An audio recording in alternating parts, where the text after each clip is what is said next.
And next, we will have a presentation of the team Seamul with the title An International Policy Proposal for Simulation-Based Sea Time Equivalency under the STCW Reform. Please welcome the team with a big round of applause.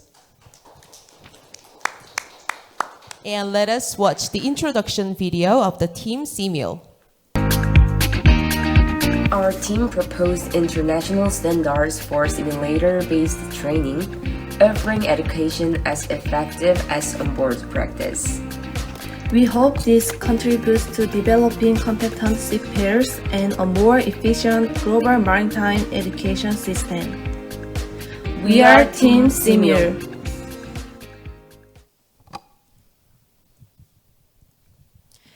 Good morning, ladies and gentlemen, distinguished delegates and judges. We are Team Seamul, and today we are honored to present our proposal, an international policy proposal for simulation-based sea time equivalency under the STCW reform. Our presentation will follow this structure: background, issue raising, solution, and conclusion. Let us begin background. Under the current framework, cadets must complete 6 months of onboard watchkeeping training. However, this requirement has become increasingly difficult to fulfill due to long embarkation delays, varying port durations, and limited real communication opportunities at sea. In addition, the shortage of training vessels, overcrowded cadet schedules, and high operational costs make it even more challenging to provide cadets with consistent, high-quality maritime education in practice. Simulator-based training has become a cornerstone of modern maritime education. It provides a standardized and safe environment where cadets can experience navigation and emergency scenarios. Unlike onboard practice, simulators allow repetition, immediate feedback, and performance-based evaluation. However, despite these educational advantages, the STCW framework still focused on traditional onboard training. Under the current STCW convention, cadets seeking operational level certification are required to complete 6 months of supervised watchkeeping duties on board. However, in practice, this requirement is difficult to meet, as long port stays often limit actual navigation time and reduce bridge watchkeeping experience.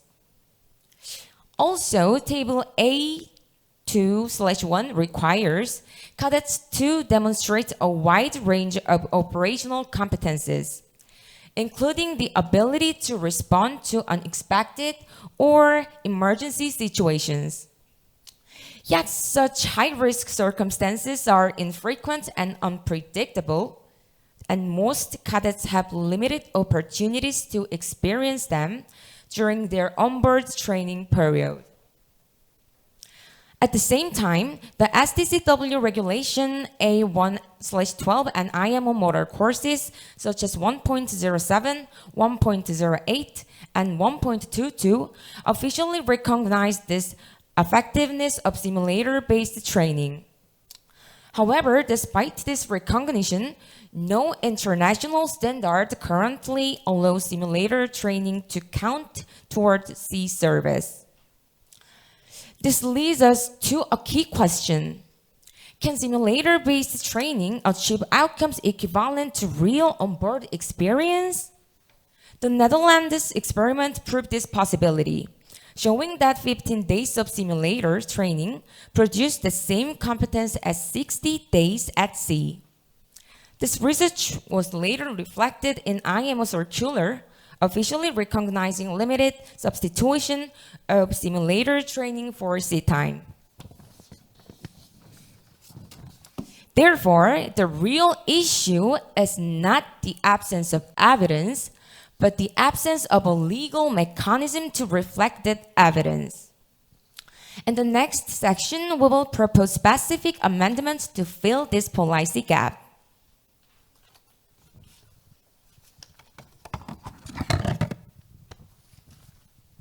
Now, to address this regulatory gap, our delegation proposed 3 key measures.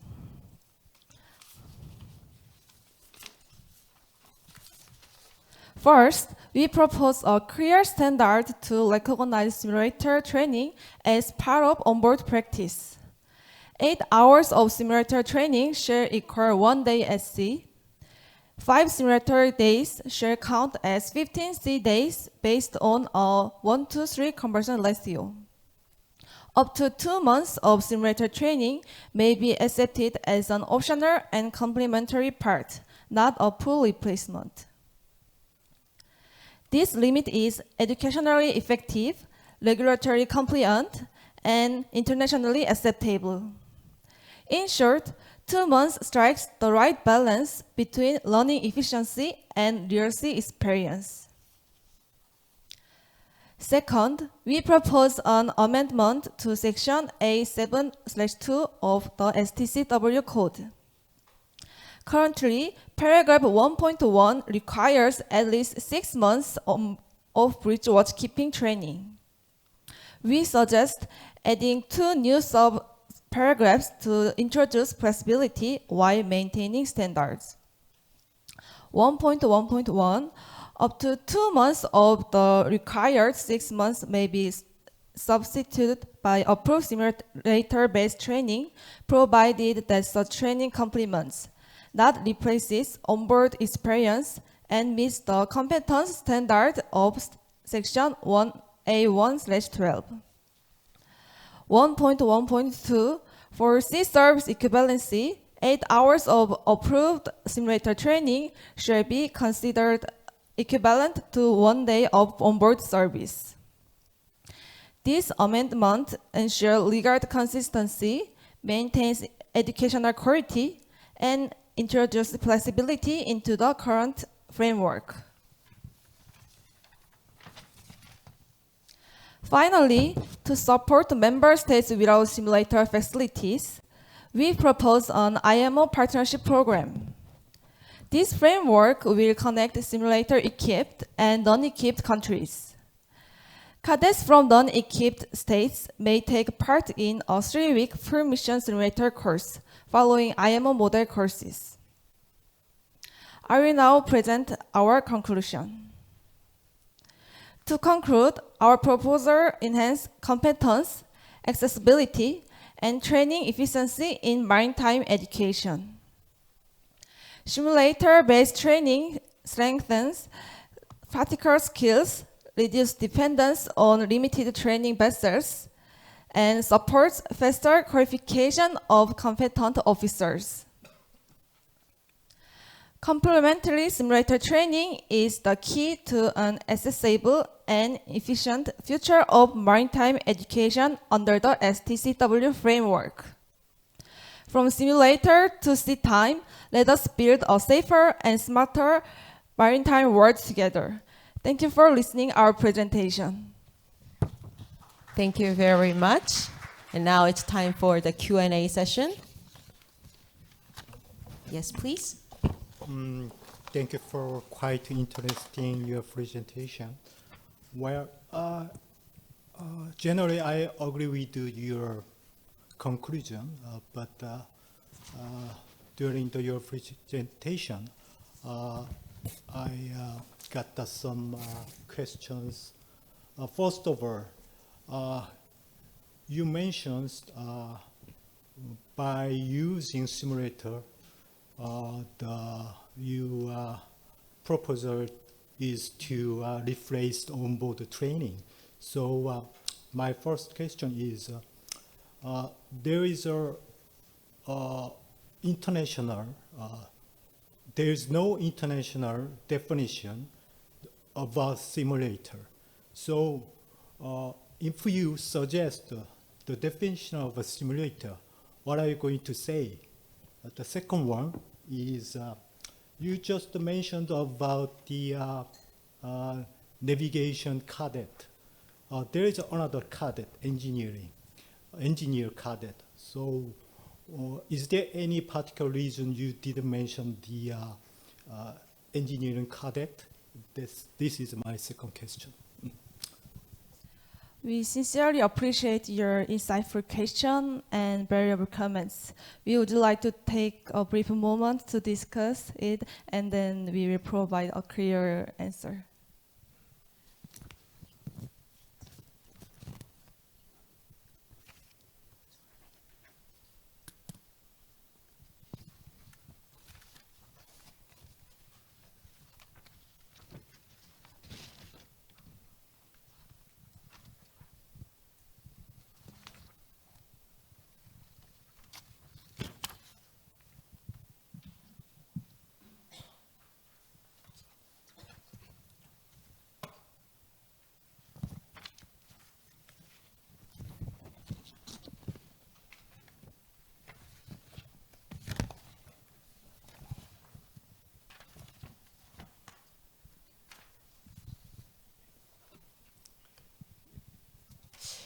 Okay, I'm gonna answer about first question.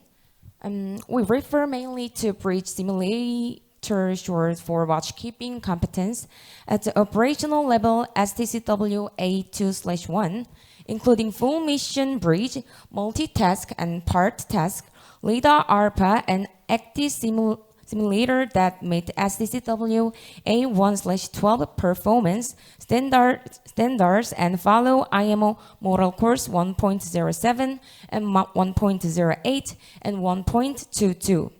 These cover navigation, collision avoidance, bridge teamwork, emergency handling, and data-driven assessment. And about second questions, in fact, the simulator for engine cadet training is quite similar to that of deck cadets. Engine room simulators are already widely used, and IMO model courses such as IMO model course 2.07 and 2.08 provide clear guidance for engine simulator training.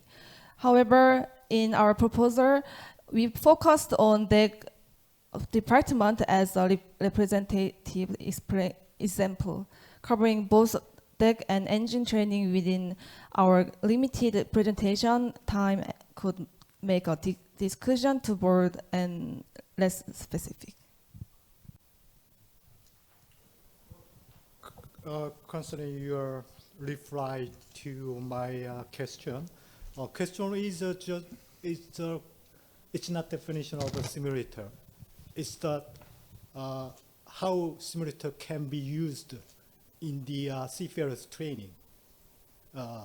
So my question is, I want to hear your own definition of a simulator, your opinion, not the test from the convention.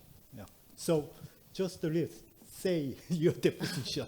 Oh, okay. Totally understand your question. Thank you so much. We think simulator is one of the best method can make really similar circumstance in sea. Yeah, we think the simulation definition. Thank you so much. We are out of time. Thank you very much. Seamul, please return to your seat. Thank you for the presentation.